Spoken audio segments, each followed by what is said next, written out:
When we begin the syllabus of BA third year, and in this lecture, when we begin the syllabus of BA third year, the economic and political conditions at the time of the advent of the Europeans in India becomes very important.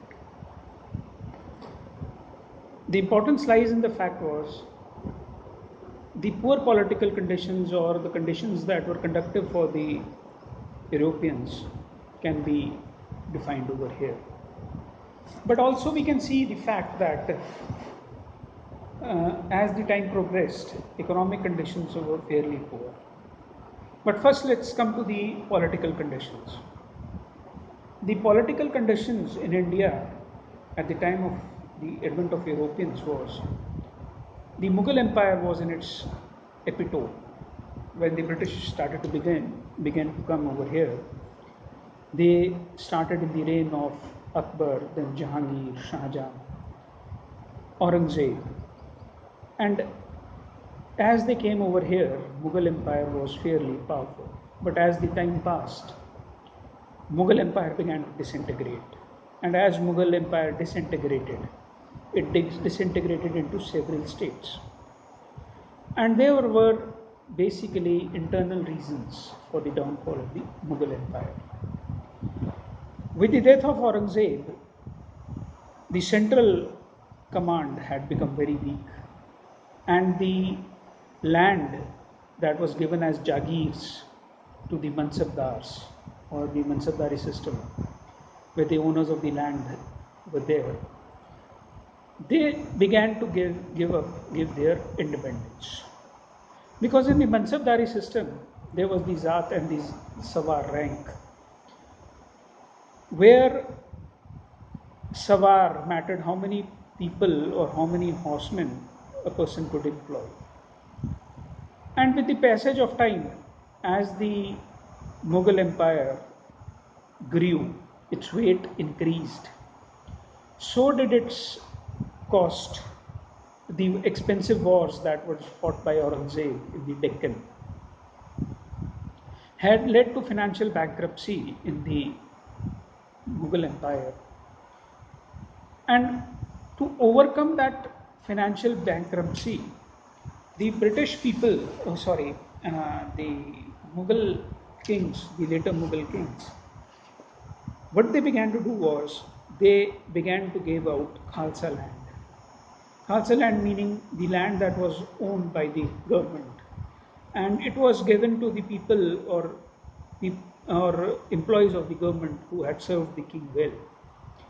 And when these lands were given, these people who received the grants of the Khalsa land, they were allowed to collect the money or the land revenue from it and keep their Sawar rank or the horsemen they had in salary, in lieu of salary. This became a fact that these Mansabdars, when they had lots of Khalsa land and they began to pay from the revenue of that Khalsa land to the horsemen they kept, the loyalty of those horsemen began to be with the Jagirdar or the Khalsa landowner himself. And since it was given in lieu of the salaries, they were in perpetual command over that land, and the revenue that was supposed to be given to the central government or the Mughal king who was there, it began to reduce. With the decrease in the land and the financial power, the Mughal Empire began to become weak, and the distances from their capital Delhi also made their grasp over the rest of India very weak. This gave an opportunity to those people who had received the Jagirs or the Khalsa lands to ascertain their freedom. And this ascertaining of the freedom and the little say of the central government, there was a perpetual fight among the owners of the Khalsa land. And the infighting between them not only made them grow in confidence that the central government is not going to say anything, but also made them ambitious. On the other hand, With their growing of ambitiousness, they began declaring their own independences. The central government became weaker, that is, the Mughal Empire began to disintegrate, and the regional powers who were the owners of the Khalsa land and who had fairly large armies and sources of revenue began to declare their independence. Such few important states were the state of Awadh, the state of Hyderabad, the Marathas, the Jats who were stationed around Agra, Mathura, and the religious Sikh Guru, Guru Gobind Singh Ji, had begun to ascertain his independence in the Punjab region. All these factors, their rising of independence, these small states, rather than becoming the helping hand of the Mughal Empire, they became independent rulers and they began to give their own independent marks and began to establish themselves as independent nations. Bengal was one of the leading example, along with Hyderabad, who were very powerful kings, and in fact they had their own dynastic formations post the fall of the Mughal Empire. With these small states and small regions who had their own independence, their spawned principalities ranged from say 20 square kilometers to say 2 lakh square kilometers or more. With the coming of the British and the European leaders, this political condition, which was of extreme chaos, any person who had even the smallest amount of power could take over his neighbor's land, if he was weak, that is, and they began to increase their own land holdings. And as these land holdings began, there was a kind of elastic and a flexible demarcation of boundaries. And with the increase of children and the breaking down of these empires after the death and the infighting in between them, the principalities began to slow down and they began to scale down in their length and breadth. And this was in fact a blessing in disguise for the British.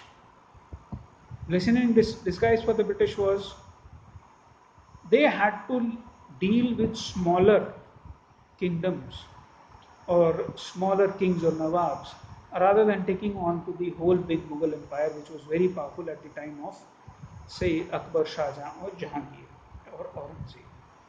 It was only post the disintegration of the Mughal empire and the rise of small nation states, these small nation states being such as the Deccan, where the Nizams were established. There was Awadh, where the Sadat Khan, known as Buran Mulk, had become independent. The Ruhelas and the Bangash Pathans, who were around the area of the Jaktik Valley. In Bengal, Murshid Quli Khan had established the independent state of Bengal. The Rajputs were eliminated by the imprudent policies of Aurangzeb and had begun to show their independence and began to establish their own rules. And Rajputs at one stage controlled the entire territory extended from some 600 miles south of Delhi to Surat on the western coast. The Jats, they had become independent. They had their dynamic king known as Churaman. Then the areas of Bharatpur, present-day Bharatpur, Agra, Mathura, these areas were under the Jats. The Sikhs were in Punjab and the Marathas not to be left behind.